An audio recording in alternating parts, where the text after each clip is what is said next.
Bye on dip वाला formula जो share market के लोग कहते हैं, उस फार्मूले पे लोग चलने शुरू किए। तब मुझे लगता है कि बाय ऑन डिप करते करते पॉकेट काफ़ी ज़्यादा डिप में चला गया है। अब लोग इंतजार कर उठेगा क्या? अब तो डिप तो बहुत ज़्यादा हो गया। बीच में थोड़ी देर उठा तो लगा कि शायद अब संभलने की कोशिश बाजार कर रहा है। तो अब ऐसे हालात में बाजार सुनना क्या चाहता है, किस चीज़ के इंतजार में बैठा है? तमाम चीज़ें थी जो लगभग आधे से ज़्यादा घटनाएं घट भी चुकी हैं। अब जो होना है लगभग माना जा रहा है कि यही इसी लाइन पे होगा। तब भी बाजार डरा सहमा सा क्यों है? और ऐसे में आम निवेशक क्या करे? ये एक बड़ा सवाल है। आज इस सवाल को जानने की कोशिश करेंगे। जसप्रीत जी, ये फियर और ग्रिड का बैलेंस कहाँ बनेगा? इन्होंने हालांकि एक और बात कह दी कि मिड कैप और स्मॉल कैप में अभी भी करेक्शन थोड़ा सा बाकी है। हालांकि वहां पे मैं देख रहा हूँ बहुत ज़्यादा गिरावट तो नहीं आई है, लेकिन स्टॉक 20-30% तक करेक्ट हो चुके हैं। नमस्कार एंड गुड इवनिंग एवरीवन। तो मिड कैप स्मॉल कैप में लक्ष्मी आप सही कह रहे हैं, जो अभी गिरावट आई है ना, वो अगर लास्ट 1 महीना 3 महीना 6 महीना कोई भी पीरियड अगर आप देखेंगे तो मिड कैप ने इनफैक्ट आउट परफॉर्म किया है, मतलब 3-4% अप्रोक्सीमेटली। सो लेट्स से अगर निफ्टी 5% गिरा है तो वो 1% गिरा है, और यदि वो जीरो है, फ्लैट है, तो मिड कैप इज आप 4%। तो लार्जर पॉइंट ये है कि स्टॉक स्पेसिफिक एक्शन काफी ज्यादा है।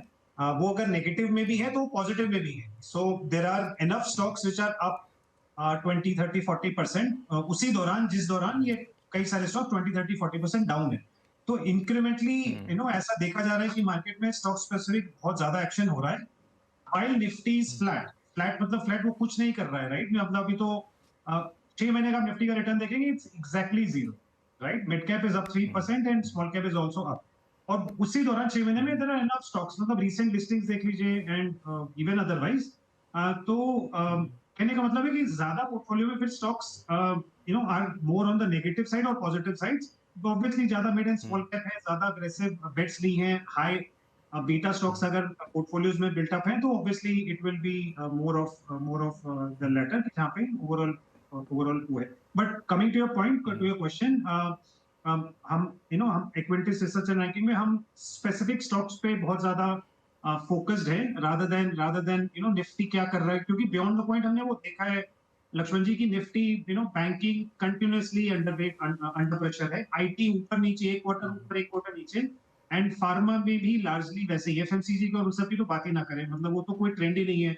दो कंपनीज मतलब 2 महीने चलती हैं और एक एक एक समबडी लाइक कोटिस कंज्यूमर आके एक बैड कमेंट्री देती है और पूरा returns it comes down in two days. So larger point, we just stock specific बहुत एक्शन है, एंड थोड़ी मेहनत भी ज्यादा करनी पड़ेगी। goes without saying 2025 will be full of hard work. तो जसप्रीत अरोड़ा साहब, ये जो एसेट एलोकेशन की बात अभी कर रहे थे अनुराग सिंह जी, अभी आपको ट्रेंड क्या मिल रहा है? जो लोगों ने अभी तक अपने म्यूचुअल फंड में एसआईपी के जरिए या दूसरे तरीके के जरिए इन्वेस्टमेंट किया है, मोरलेस इसी रेशियो में है या फिर कुछ रेशियो सही नहीं है उसका और उसको ठीक करने की जरूरत है?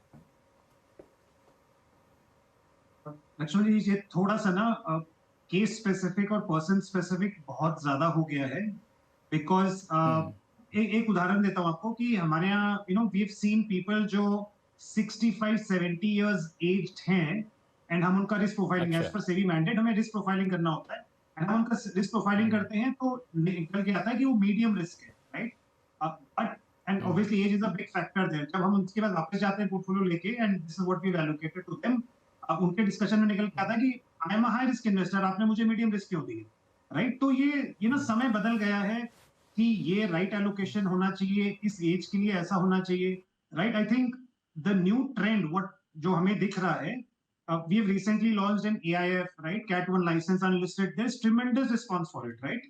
वो क्या है, मतलब वो वेंचर कैपिटल इन्वेस्टमेंट्स है, and people age old age 50-60 they are investing, there is an appetite for new asset classes.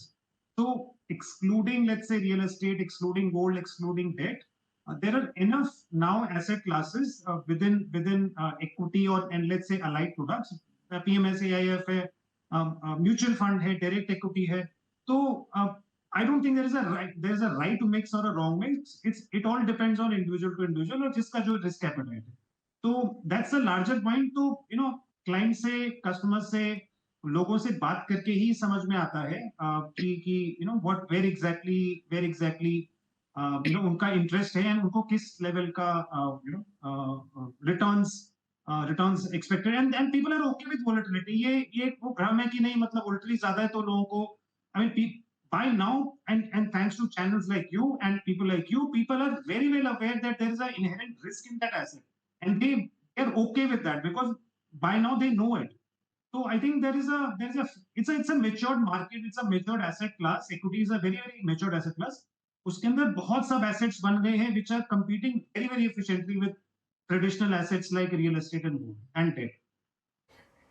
एक चीज़ और जसप्रीत जी आपसे पूछूंगा, चूंकि आपने बड़ी अच्छी बात कही कि आप रिसर्च करते रहते हैं कौन किस एज ग्रुप के लोग कहाँ एसेट करते हैं, एलोकेशन करते हैं और क्या रिस्क प्रोफाइल होता है।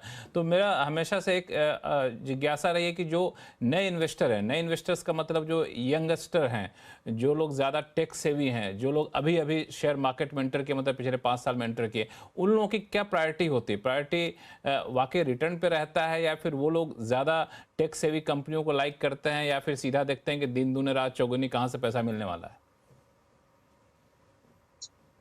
No, sir, returns तो definitely will be the number one factor.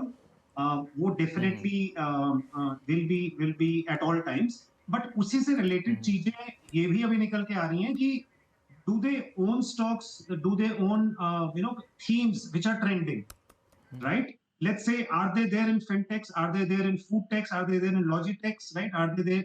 मतलब उनकी जो holdings है, जो उनके advisors ने, उनके जो PMS companies हैं, उन्होंने इनको दी हैं. Are they from railway, capex, infra, right? The EMS stories, right?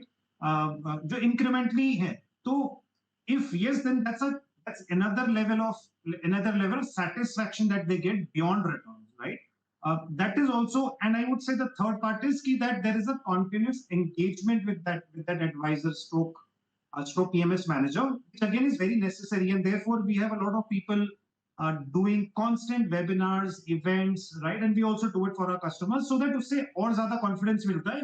And by that what I mean is they want to be informed investors. They just want to be, उनको ऐसा नहीं कि आपने check दे दिया, रिटर्न्स हमें दे दीजिए, हम घर खुश हैं.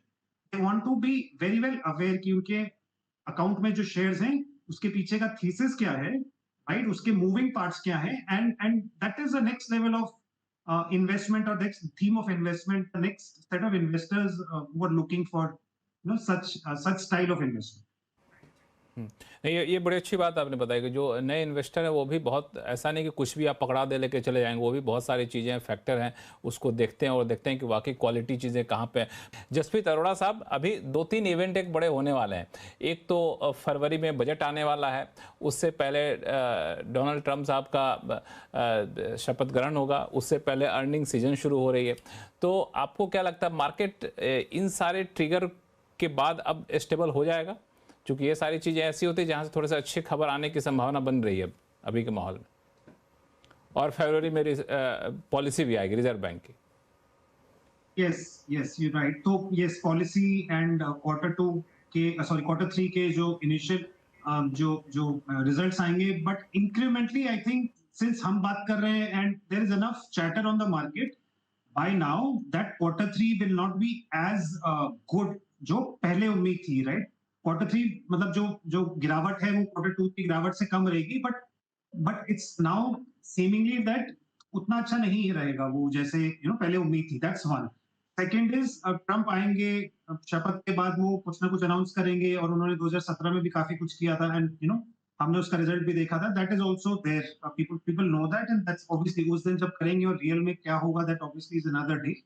And you said budget, I think बहुत ज्यादा see the rural end or the down the pyramid जो impact है मार्केट में, प्लस capex में हम जो बहुत पीछे चल रहे हैं. I think for both reasons there should be activity in terms of increased expenditure and focus. बहुत ज्यादा हिलाने वाले steps नहीं होने चाहिए, especially because last year already हम tinkering कर चुके हैं rates में on real estate as well as on capital gains. So मुझे on all fronts I think either it's in the price or there should be only positive news. That's what we believe, and at the end of the day it's all about, as sir also said, it's all about growth. जहाँ पे भी growth दिख रही है, and we look at 100% growth, earnings growth over a 3-year period.